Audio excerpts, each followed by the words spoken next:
Halo semuanya, selamat datang kembali di channel Lativianto. Nggak bosan-bosan, saya akan terus memperbaharui informasi dunia sepak bola kalian dengan informasi terbaru yang datangnya dari Timnas Indonesia, Timnas Garuda yang kita banggakan. Bagi kalian yang sudah mengetahui informasi ini dan merasa sudah bosan, kalian bisa skip video ini. Tapi bagi kamu semua yang merasa bahwa segala sesuatu tidak diproduksi untuk kesia-siaan, silahkan kalian subscribe channel ini dan tonton video ini sampai selesai. Oh ya, jangan lupa juga buat klik tombol like-nya. Oke teman-teman sekalian, di video kali ini saya ingin mengetengahkan satu informasi atau berita yang mengatakan bahwa Shin Tae-yong dikabarkan mencoret wakil kapten Timnas Indonesia di kualifikasi Piala Dunia 2026 zona Asia. Kenapa? Bukankah laga kualifikasi Piala Dunia putaran ketiga itu sangat penting? Kenapa Shin Tae-yong kemudian harus mencoret salah satu pemain Timnas Indonesia yang bahkan jabatannya adalah wakil kapten? Oke, jadi begini teman-teman. Informasi yang saya baca bahwa Shin Tae-yong, pelatih Timnas Indonesia kita, itu dikabarkan bakal mencoret wakil kapten Timnas kita, yaitu Jordi Amat, yaitu dari skuad Indonesia yang akan berlaga melawan Arab Saudi dan Australia di dua laga awal grup C putaran ketiga. Tapi tenang saja teman-teman, keputusan tersebut diambil bukan karena Jordi Amat sudah nggak dibutuhkan lagi di tubuh Timnas Indonesia, melainkan karena Jordi Amat mengalami cedera yang membuatnya diragukan untuk tampil. Keraguan ini teman-teman muncul setelah sang pemain tidak terlihat dalam sesi latihan terbaru bersama klubnya yaitu Johor Darul Ta'zim di Liga Super Malaysia. Baik berusia 32 tahun tersebut juga diragukan untuk tampil bersama timnya, bersama klubnya di Malaysia pada Jumat tanggal 9 Agustus 2024. Itulah kemudian kenapa Shin Tae-yong terpaksa bakal mencoret Jordi Amat dari skuad Timnas Garuda di dua laga awal. Sebenarnya cedera Jordi Amat ini datang pada waktu yang enggak menguntungkan, mengingat pentingnya pertandingan kualifikasi Piala Dunia yang akan berlangsung pada awal September mendatang. Padahal siapapun orangnya, jika itu pemain sepak bola, bakal senang gitu jika dipanggil negaranya untuk bermain di pentas kualifikasi Piala Dunia. Termasuk dalam hal ini adalah Jordi Amat. Tapi sangat disayangkan teman-teman, Jordi Amat ini harus mengalami cedera sehingga tidak bisa ikut serta rombongan ke Jeddah untuk melakoni laga tandang melawan Arab Saudi. Termasuk juga ketika nanti Timnas Indonesia menghadapi Australia di Gelora Bung Karno. Sekali lagi saya katakan Gelora Bung Karno teman-teman. Karena memang sempat dikabarkan bahwa saat menjamu Australia, Indonesia bakal bermarkas di Gelora Bung Tomo, Surabaya. Tapi kemudian PSSI menyebut bahwa mereka tetap ingin menggelar laga Indonesia vs Australia itu di GBK. Hal ini juga sudah dikonfirmasi oleh akun media sosial resmi Timnas Australia yaitu Sakrus. Anggota Esko PSSI Arya Sinulinga juga mengatakan bahwa pemindahan kembali markas Timnas Indonesia ke GBK itu karena PSSI ingin memberikan kapasitas yang lebih besar bagi para penonton. Karena di GBK bisa menampung penonton sampai 75.000. Ini juga akan memberikan tambahan semangat dan motivasi bagi Timnas Indonesia untuk mengalahkan atau ya minimal mengimbangi Australia. Apalagi untuk beberapa tim lawan yang sudah pernah melawan Indonesia di GBK, di Gelora Bung Karno, mereka selalu sulit terutama untuk mengalahkan atmosfer kuat yang ada di dalam stadion. Kemudian alasan yang kedua yaitu dari sisi teknis, di mana kalau di GBK secara teknis lebih mudah ketimbang di GBT. Kembali lagi ke Jordi Amat teman-teman, memang kemungkinan besarnya Jordi Amat ini tidak akan dimainkan melawan Arab Saudi. Namun untuk laga melawan Australia, pemain ini bisa saja dimainkan jika pulih dari cederanya. Artinya sekarang keputusan itu berada di tangan Shin Tae-yong, teman-teman. Apakah akan mengikut sertakan atau tidak dalam skuad Garuda. Tapi menurut saya Shin Tae-yong akan lebih cenderung untuk mencoret pemain tersebut, artinya Jordi Amat, sehingga ya memanggil pemain lain dapat menjadi opsi yang lebih realistis.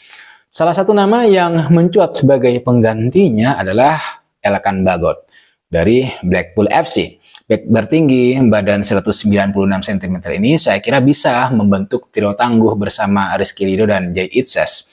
Apalagi memang Justin Hubner itu tidak bisa diturunkan di laga awal. Ini sekaligus bisa menjadi kesempatan yang baik, yang bagus bagi Elkan Bagot untuk kembali memperkuat timnas Indonesia setelah di 2 laga sebelumnya bersama timnas Indonesia dia tidak dipanggil oleh STY, oleh Shin Tae-yong. Nah, pengalaman dan kemampuan Elkan Bagot ini bisa menjadi tambahan berharga bagi lini pertahanan timnas Indonesia, terutama dalam menghadapi tim-tim kuat seperti misalnya Arab Saudi dan Australia. Sebenarnya saya sangat berempati gitu ya pada Elkan Bagot yang akhirnya gagal lagi untuk debut di Liga Premier Inggris setelah dirinya dipinjamkan ke Blackpool FC oleh Ipswich Town. Blackpool FC ini adalah sebuah klub yang berkompetisi di League One, yaitu di kasta ketiga Liga Inggris. Menurut saya sebenarnya tidak apa-apa gitu ya dipinjamkan daripada tetap di Ipswich Town tapi Elkan tidak mendapatkan menit bermain. Karena sebenarnya yang lebih penting bagi seorang pemain sepak bola, termasuk dalam hal ini adalah Elkan Bagot, adalah menit bermain. Tidak baik juga bagi seorang pemain jika dia hanya duduk di bangku cadangan. Bahkan meskipun klubnya itu sekelas Barcelona atau Real Madrid. Karena yang sekali lagi yang terpenting bagi seorang pemain adalah menit bermain gitu. Dengan diberikan menit bermain yang lebih banyak, maka kemampuan dan pengalaman seorang pemain di atas lapangan itu akan terus meningkat. Sementara para pemain yang setia duduk di bangku cadangan ya tidak akan bisa mengeksplorasi skill, kemampuan dan pengalamannya. Sehingga menurut saya tidak apa-apa bagi Elkan Bagot jika harus pindah atau dipinjamkan ke sebuah klub yang bahkan berlaga di kasta ketiga, asalkan ya dia bisa mendapatkan menit bermain. Saya berharap di klub barunya Elkan ini bisa dipercaya untuk tampil secara reguler, sehingga dengan begitu dia bisa menunjukkan kemampuannya sebagai pemain bertahan yang seharusnya tidak dipinjamkan oleh Ipswich Town. Nah, kalau dia bermain sebagai pemain reguler di Blackpool FC, bisa saja nanti Shin Tae-yong akan memanggilnya kembali memperkuat timnas Indonesia untuk ditandemkan dengan Jay Itzes dan Rizky Ridho di putaran ketiga nanti. Elkan Bagot itu harus kerja keras teman-teman untuk meningkatkan skillnya, dan kalau bisa ya harus kembali lagi ke Ipswich Town sebagai pemain reguler Liga Inggris. Karena timnas Indonesia di bawah kepemimpinan Shin Tae-yong itu telah menunjukkan perkembangan yang signifikan, peningkatan yang signifikan. Prestasi di berbagai turnamen dan pertandingan uji coba itu membuktikan bahwa tim ini semakin solid dan kompetitif dari hari ke hari. Dan oleh sebab itu, para pemain yang ingin dipanggil oleh STY juga harus terus meningkatkan skill, kemampuan di klubnya masing-masing. Apalagi kita tahu sendiri teman-teman, tantangan di kualifikasi Piala Dunia itu sangat tidak mudah. Timnas harus menghadapi tim-tim kuat dengan strategi yang matang dan persiapan yang maksimal. Oleh karena itu, cederanya Jordi Amat dan tidak bisa bermainnya Justin Hubner tentu menjadi pukulan telak. Namun hal ini juga membuka peluang bagi pemain lain untuk menunjukkan kemampuan mereka di hadapan Shin Tae-yong. Pemanggilan Elkan Bagot jika terwujud itu akan menjadi tambahan kekuatan bagi timnas Indonesia. Jika ternyata nanti Elkan Bagot dipanggil kembali oleh STY, maka kita harapkan dia bisa memberikan dampak positif. Tidak hanya dalam hal kualitas permainan, tetapi juga dalam hal moral dan semangat tim. Tim ini, timnas Indonesia itu harus bekerja keras secara kolektif untuk mengimbangi pemain tim-tim seperti Jepang, Australia, dan Arab Saudi. Untuk itu, maka Shin Taeyong harus memikirkan dengan baik komposisi para pemain yang nanti bakal dibutuhkan. Ya, Shin Taeyong bisa melirik dan memanggil pemain-pemain seperti kebiasaannya ya, yang selalu memanggil para pemain muda berbakat yang memiliki potensi besar.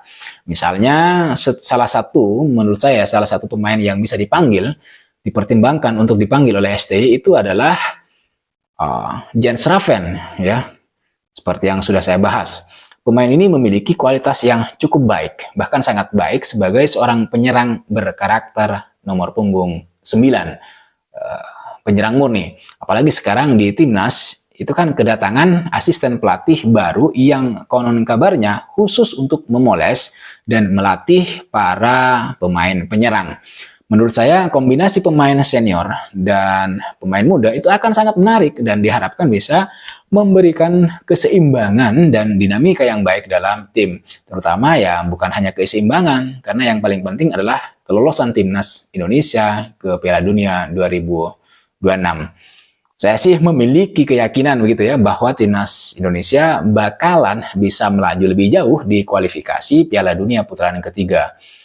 Ya, paling tidak saya berharap timnas Indonesia itu nanti bisa lolos dari round ketiga untuk berlaga di round keempat. Saya berdoa dan mari kita semua berdoa agar cita-cita kita, mimpi-mimpi kita untuk melihat timnas Indonesia bermain di Piala Dunia, terutama Piala Dunia 2026, itu bisa terwujud. Nah, agar itu bisa terwujud, timnas Indonesia harus melalui jalan round ketiga terlebih dahulu, yang bakal nanti dimulai pada awal bulan September, yaitu menghadapi Arab Saudi di Jeddah, lalu kemudian Australia di Gelora Bung Karno. Saya harapkan dari 10 pertandingan tersebut, ya Indonesia minimal mampulah finish di peringkat keempat, sehingga punya asa untuk kemudian lolos ke Piala Dunia. Saya kira itu teman-teman yang bisa saya bahas di video kali ini. Buat kalian, sekali lagi buat kalian yang sudah mengetahui informasi ini, ya silahkan di skip. Dan bagi kalian yang tetap menonton video ini sampai selesai, saya ucapkan terima kasih. Dan di akhir video ini, sebelum saya akhiri, bagi teman-teman yang sudah subscribe, memberikan saran dan masukannya, kritik-kritiknya untuk perkembangan channel ini agar lebih baik ke depan, saya juga ucapkan terima kasih. Maka di akhir video ini sekali lagi tak bosan-bosan saya ingin menyampaikan, jangan lupa like, comment, dan subscribe. I'll see you on the next video.